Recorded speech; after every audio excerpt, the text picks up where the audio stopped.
नमस्कार दोस्तों, फिर से स्वागत है आप सबका एग्रीकल्चर स्टडी वीके में। तो दोस्तों, आज की जो हमारी क्लास होने वाली है वो प्रैक्टिस सेट की है, दूसरे की।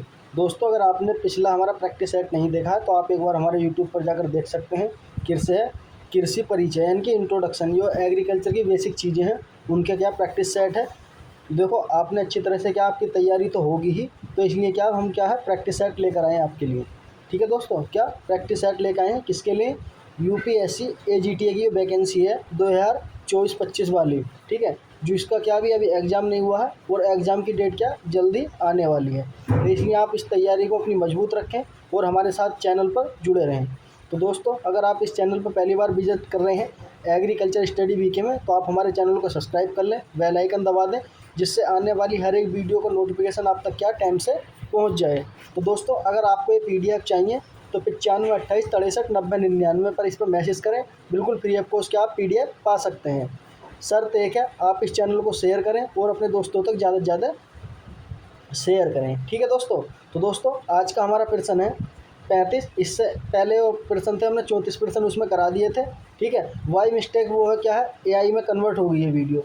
आप अपने जैसे ही क्या यूट्यूब की सेटिंग पर जाओगे, जैसे वीडियो चलती है तो वहाँ से क्या आपको लैंग्वेज चेंज करने का क्या एक तरीका मिल जाएगा। तो वहाँ से आप क्या हिंदी में कर सकते हैं और आप हिंदी में देख सकते हैं। तो दोस्तों, वो वाई मिस्टेक से क्या एआई में कन्वर्ट होकर अपलोड हो गई है। ठीक है, इसलिए आप उसे हिंदी में कन्वर्ट करके देख सकते हैं यूट्यूब पर ही।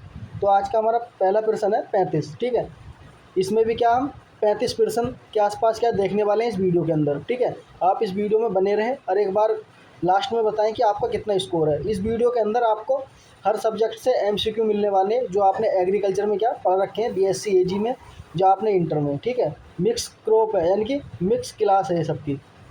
सबसे पहला प्रश्न है दोस्तों, निम्न में से किस यंत्र, ऐसा कौन सा यंत्र है जो क्या जीवित कोष यानी कि जो लिविंग सेल होती हैं और गुणसूत्र होते हैं यानी कि क्रोमोसोम होते हैं, उन्हें देखने के लिए प्रयोग किया जाता है।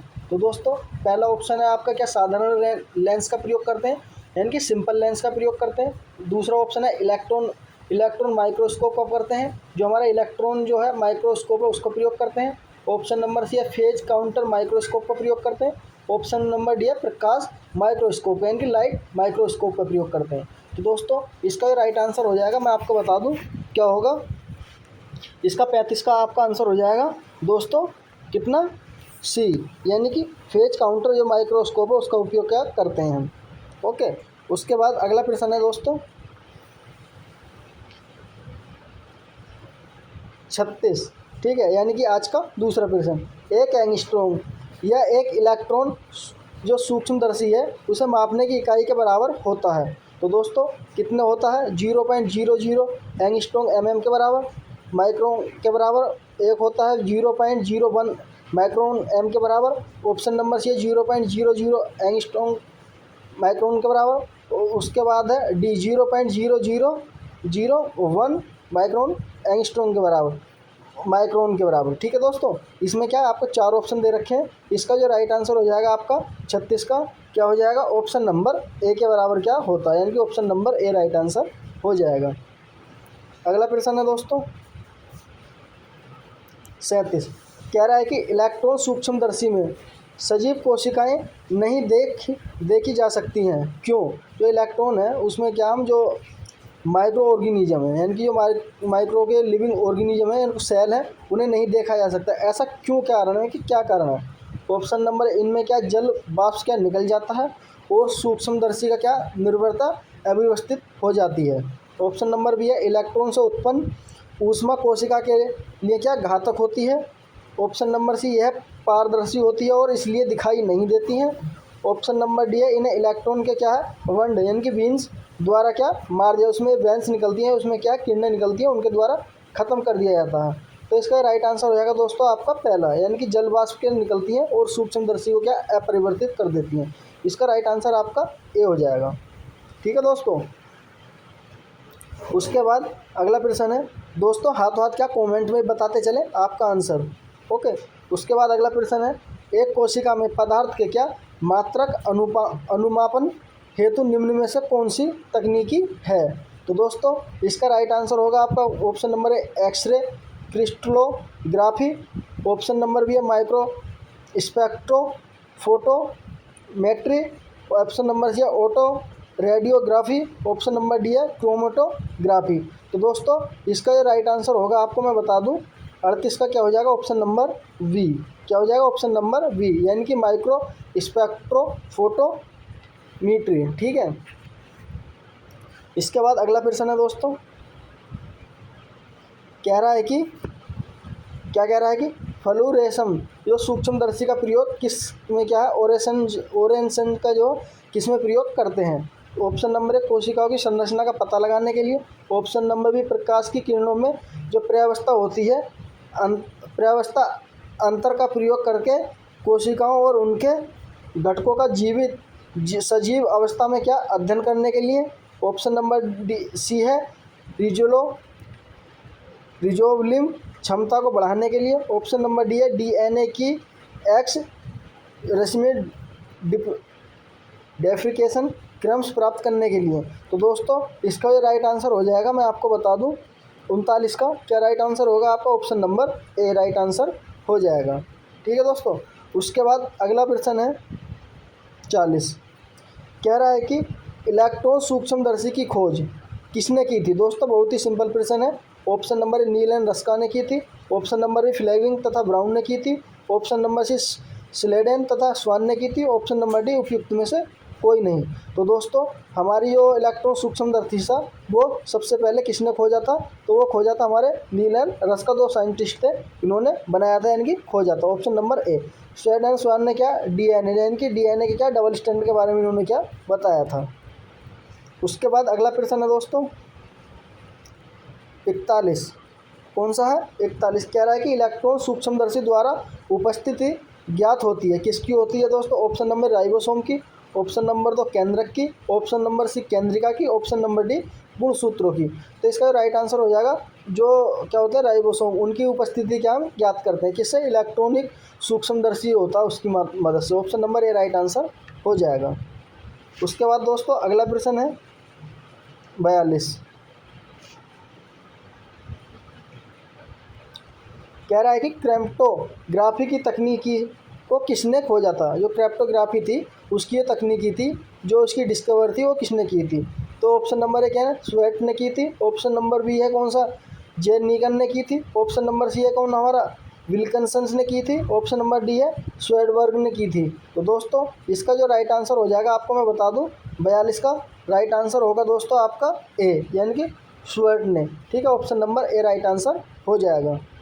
उसके बाद अगला प्रश्न है दोस्तों 42, कौन सा है 42, कह रहा है कि एक सजीव कोशिकाओं का अध्ययन किया जाता है, जो हमारी सजीव कोशिका होती हैं लिविंग सेल होती हैं उनका अध्ययन अध्ययन किया जाता है, किसके उससे किसकी सहायता से, ऑप्शन नंबर ए इलेक्ट्रॉन सूक्ष्मदर्शी की सहायता से, option number B phase count सूक्ष्मदर्शी की सहायता से, ऑप्शन नंबर सी संयुक्त सूक्ष्म द्वारा, ऑप्शन नंबर 3 है इंफ्रारेड सूक्ष्मदर्शी के द्वारा।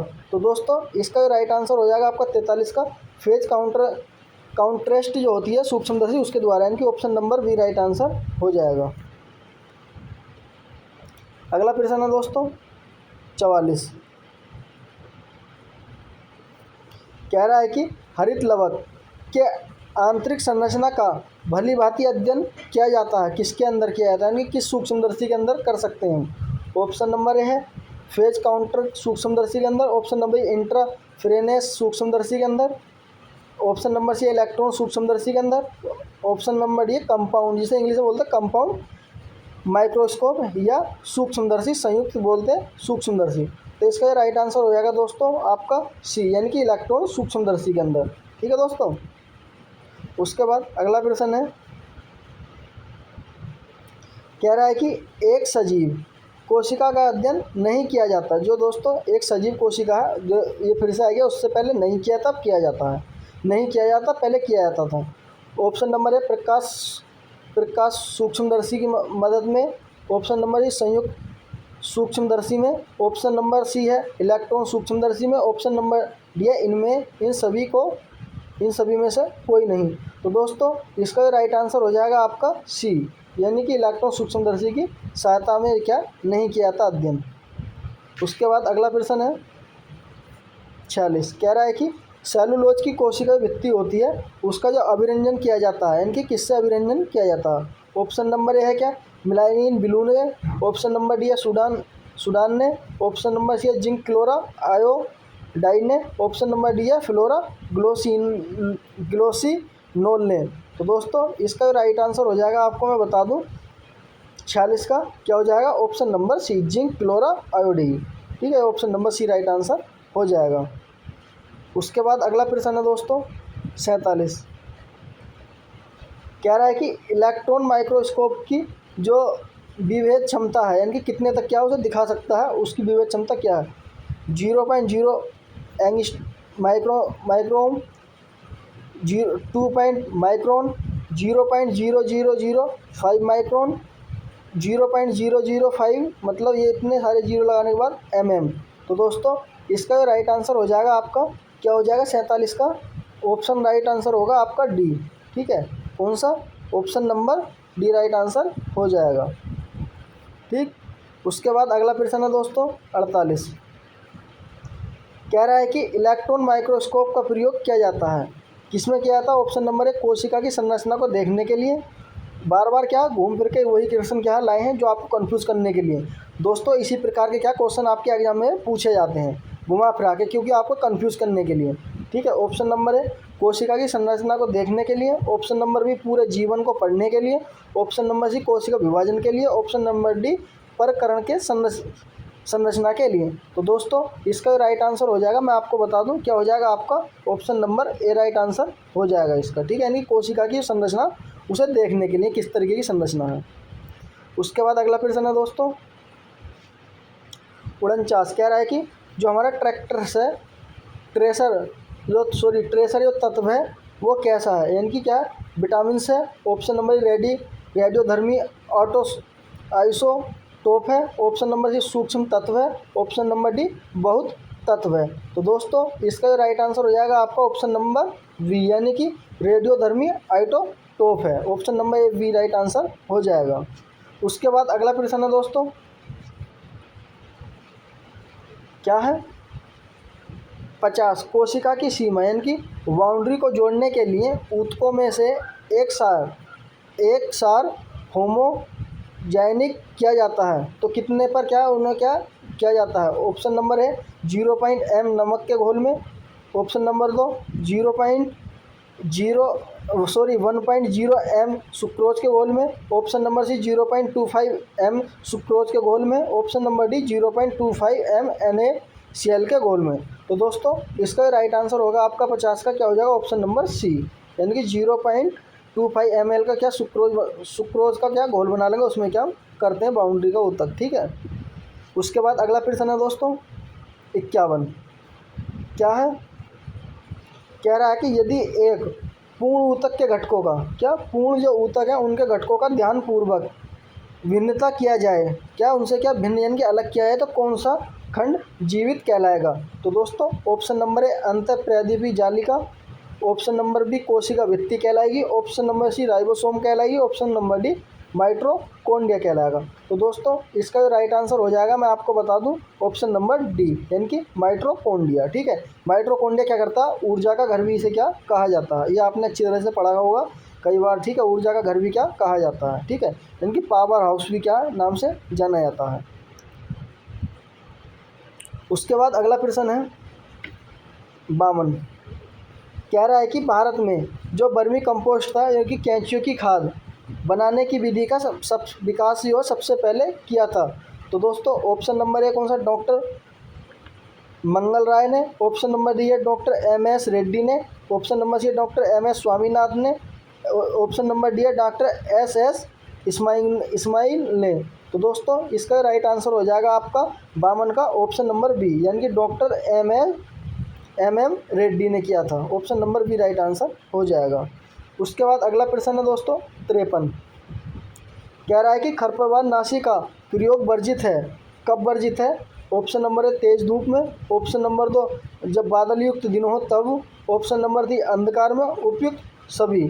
तो दोस्तों इसका राइट आंसर हो जाएगा आपको, बहुत ही सिंपल प्रश्न है, यानी कि सभी में। अगर तेज़ धूप होगी तब भी क्या दिक्कत होगी, बादल छाए रहेंगे तब भी क्या उससे ज़्यादा इफेक्ट नहीं पड़ेगा बीड पर, अंधकार होगा तब भी दिक्कत होगी। ठीक है दोस्तों, इसके लिए इसके पॉइंट्स सभी है, इनके उपयुक्त सभी, डी राइट आंसर हो जाएगा। उसके बाद अगला प्रश्न है दोस्तों 54, कह रहा है कि मानव एवं पशु में अस्थमा एवं त्वचा रोग एलर्जी पैदा करने का कौन सा ऐसा बीड है जो करता है। ऑप्शन नंबर ए कांस, ऑप्शन नंबर 2 मोथा, ऑप्शन नंबर सी धतूरा, ऑप्शन नंबर डी पार्थेनियम, जिसे बोलते हैं हम गाजर घास। ठीक है, क्या बोलते हैं, गाजर घास बोलते हैं पार्थेनियम को, इसका साइंटिफिक नेम है पार्थेनियम स्पीसीज। ठीक है दोस्तों, तो इसका राइट आंसर हो जाएगा आपका डी हो जाएगा। पार्थेनियम है वो क्या बहुत ही हार्मफुल है, किसे, जानवरों के लिए और ह्यूमंस के लिए। वो क्या करता है कि सांस से संबंधित बीमारी करता है जो हमारी गाजर घास है। और इसके बारे में थोड़ा सा बता दूं, ये कांग्रेस जो घास है जिसे हम कांग्रेस घास के नाम से क्या जानते हैं, ये जो घास है अमेरिका से क्या आई थी हमारे भारत के अंदर। ठीक है दोस्तों, कहाँ से आई थी, अमेरिका के अंदर से। उसके बाद अगला प्रश्न है दोस्तों 55, कह रहा है कि CAM यानी कि कैम के वर्ग का पौधा उसका उदाहरण है, यानी कि कैम के वर्ग का पौधा है वो कौन सा है। ऑप्शन नंबर ए अनानास व नागफनी का पौधा, ऑप्शन नंबर डी धान व गेहूं का पौधा, ऑप्शन नंबर सी ज्वार व मक्का का पौधा, ऑप्शन नंबर सी बरसिंग व जई का पौधा। तो दोस्तों 55 का राइट आंसर हो जाएगा इसका ऑप्शन नंबर ए, यानी कि अनानास और नागफनी का पौधा क्या कैम के वर्ग के अंदर क्या आता है। ऑप्शन नंबर ए राइट आंसर हो जाएगा। उसके बाद दोस्तों अगला प्रश्न है कौन सा है 56, कह रहा है कि रोटी खाने वाले गेहूं का वनस्पतिक नाम क्या होगा। Option number A Triticum durum, option number B Triticum spelta, option number C Triticum aestivum, option number D Triticum dicoccum. तो दोस्तों इसका राइट आंसर हो जाएगा 56 का ऑप्शन नंबर सी, यानी ट्रिटिकम एस्टिवम। आपने क्या अपनी क्लास में भी पढ़ा होगा, option number C right answer हो जाएगा। उसके बाद दोस्तों अगला प्रश्न है 57, कह रहा है कि भारत का पहला कृषि विज्ञान केंद्र जिसे बोलते हैं हम KVK केंद्र, ठीक है, 1974 में क्या स्थापित हुआ था, वो कौन सा स्थान था। तो दोस्तों option number A Puducherry, option number B Bihar, option number C Haryana, option number D Uttar Pradesh. तो इसका राइट आंसर हो जाएगा आपका दोस्तों पुडुचेरी, यानी कि पुडुचेरी में सबसे पहले क्या KVK केंद्र की स्थापना करी गई थी, कब करी गई थी 1974 में। ये भी आपको क्या पता होना चाहिए। ठीक, उसके बाद अगला प्रश्न है 58, कह रहा है कि राष्ट्रीय बीज निगम की स्थापना कब हुई थी। दोस्तों जब नेशनल क्या है सीड क्या आया था, एक्ट आया था, वो कब आया था। ठीक है, तो दोस्तों ऑप्शन नंबर है 1948 में, ऑप्शन नंबर बी 1962 में, ऑप्शन नंबर सी 1982 में, ऑप्शन नंबर डी 1963 में। तो दोस्तों इसका राइट आंसर हो जाएगा आपका ऑप्शन नंबर डी, यानी कि 1963 में। ठीक है दोस्तों, उसके बाद अगला प्रश्न है 59, कह रहा है कि बीज अधिनियम किस वर्ष में पास हुआ था, यानी कि 1980 में हुआ था, ऑप्शन नंबर है, ऑप्शन नंबर बी 1966 में हुआ था, ऑप्शन नंबर सी 1972 में हुआ था, ऑप्शन नंबर डी 1991 में हुआ था। तो दोस्तों जो हमारा बीज का अधिनियम था वो वर्ष में कौन से में हुआ था, 1966 में हुआ था, यानी कि option number B right answer हो जाएगा। उसके बाद दोस्तों अगला प्रश्न है 60, कह रहा है कि किस किस फसल को गरीब का मित्र कहा जाता है। ऑप्शन नंबर दे ए आलू को, ऑप्शन नंबर बी धान को, ऑप्शन नंबर सी गेहूं को, ऑप्शन नंबर डी मक्का को। तो दोस्तों किसान का जो मित्र कहा जाता है, जो मतलब गरीब का मित्र कहा जाता गरीब का मित्र कहा जाता है, उसे किसे कहते हैं, आलू को। ऑप्शन नंबर ए राइट आंसर हो जाएगा। उसके बाद अगला प्रश्न है 61, कह रहा है कि साइकस क्या है। ऑप्शन नंबर ए अवृतीय बीज है, ऑप्शन नंबर 2 मृत जीवी है, ऑप्शन नंबर सी अंतःवर्ती बीजी है, ऑप्शन नंबर सी डी है परपोषी। तो दोस्तों इसका राइट आंसर होगा आपका ऑप्शन नंबर ए, यानी कि अंतःवर्ती। ठीक, उसके बाद अगला प्रश्न है 62, कह रहा है कि शैवाल पाए जाते हैं। दोस्तों शैवाल कहाँ पाए जाते हैं। ऑप्शन नंबर ए वायु में, ऑप्शन नंबर बी मृदा में, ऑप्शन नंबर सी जल में, ऑप्शन नंबर डी उपयुक्त सभी में। तो दोस्तों आपको पता होगी जो शैवाल हैं वो ज़्यादातर कहाँ पाए जाते हैं, जल के अंदर पाए जाते हैं। Option number C right answer हो जाएगा, इनकी जल के अंदर। ठीक है दोस्तों, उसके बाद अगला प्रश्न है 63 कह रहा है कि कोशिका भित्ति की जो झिल्ली है वो होती है, कैसी होती है? ऑप्शन नंबर ए अर्ध पराग में होती है, ऑप्शन नंबर बी अपराग में होती है, ऑप्शन नंबर सी पराग में होती है, ऑप्शन नंबर डी उपयुक्त सभी होती है। तो दोस्तों इसमें कौन से लक्षण होते हैं कोशिका भित्ति झिल्ली के? तो इसका राइट आंसर होगा दोस्तों आपका 63 का ऑप्शन नंबर सी, यानी कि पराग में होती है। Option number C right answer हो जाएगा। उसके बाद अगला प्रश्न है दोस्तों 64, कह रहा है कि फार्म में निषेचन होता है। ऑप्शन नंबर ए स्वनिषेचन होता है, ऑप्शन नंबर बी पर निषेचन होता है, ऑप्शन नंबर सी अनिषेचन होता है, ऑप्शन नंबर डी उपयुक्त सभी। तो दोस्तों इसका राइट आंसर होगा, आपको बता दूं 64 का क्या हो जाएगा? ऑप्शन नंबर बी, यानी कि फनल जो होती है, फॉर्म जो होती है उसमें निषेचन होता है, पर निषेचन होता है। Option number B right answer हो जाएगा। उसके बाद अगला प्रश्न है दोस्तों, कह रहा है कि अनॉक्सी श्वसन में होता है, जो अनॉक्सी श्वसन है उसमें कौन सी क्रिया होती है? ऑप्शन नंबर ए कार्बन डाइऑक्साइड का क्या निकालता है, option number B CO2 plus CH2 यानी कि कार्बन डाई के साथ क्या ग्लूकोज की क्रिया होती है, ऑप्शन नंबर सी HOT यानी कि जल का बनना होता है, ऑप्शन नंबर डी यानी कि ग्लूको किसका C2H5 प्लस O2 का। तो दोस्तों इसमें जो हम क्या है ऑक्सीकरण की वो होती है, श्वसन क्रिया होती है, तो उस समय क्या होता है? तो इसका राइट आंसर हो जाएगा दोस्तों ऑप्शन नंबर बी, यानी कार्बन डाइऑक्साइड और ग्लूकोज का काम होता है। उसके बाद अगला प्रश्न है दोस्तों 66, कह रहा है कि नाशपाती में कौन सा जो किरकिरापन होता है वो किसके कारण होता है? तो दोस्तों ऑप्शन नंबर ए रेत के कण होते हैं उसकी वजह से, ऑप्शन नंबर बी होता है दृढ़ कोशिकाओं की वजह से, ऑप्शन नंबर सी है दोस्तों जटिल ऊतक की वजह से, ऑप्शन नंबर डी है उपयुक्त सभी, या जितने भी लक्षण हैं सभी की वजह से। तो इसका राइट आंसर हो जाएगा दोस्तों आपका क्या हो जाएगा? ऑप्शन नंबर बी, यानी कि उसकी क्या कोशिकाएं होती हैं दृढ़ होती है, मजबूत होती है, इसलिए क्या किरकिरापन क्या दिखाई देता है जब हम क्या उसे खाते हैं तब। उसके बाद दोस्तों अगला प्रश्न है 67, कह रहा है कि पौधों में सक्रिय कोशिका विभाजन होता है। तो दोस्तों ऑप्शन नंबर ए कौन सा? कॉर्टेक्स की वजह में, ऑप्शन नंबर बी पर्व में, ऑप्शन नंबर सी पेप्रो और शीर्ष में, ऑप्शन नंबर डी मज्जा में। तो दोस्तों इसका राइट आंसर हो जाएगा आपका, मैं आपको बता दूं ऑप्शन नंबर सी, यानी कि पर प्रो शीर्षक में, option number C right answer हो जाएगा। उसके बाद अगला प्रश्न है 68,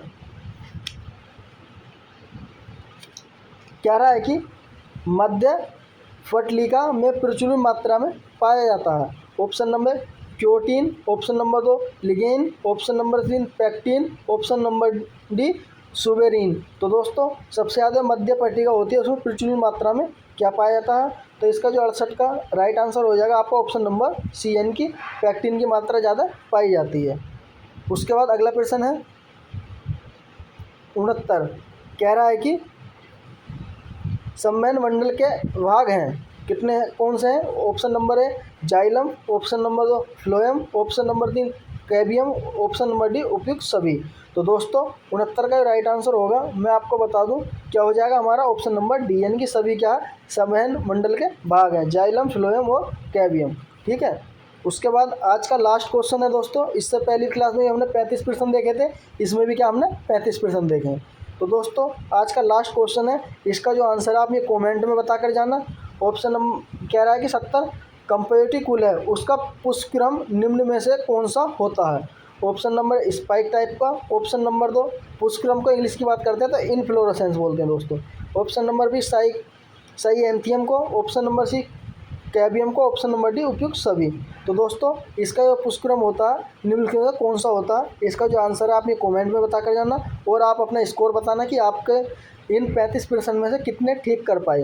दोस्तों अगर आपको इसकी PDF चाहिए तो जैसे मैंने आपको क्या बता दिया पहले ही, आप मेरे इस नंबर पर क्या मैसेज करें और PDF इसे पा सकते हैं बिल्कुल फ्री ऑफ कॉस्ट।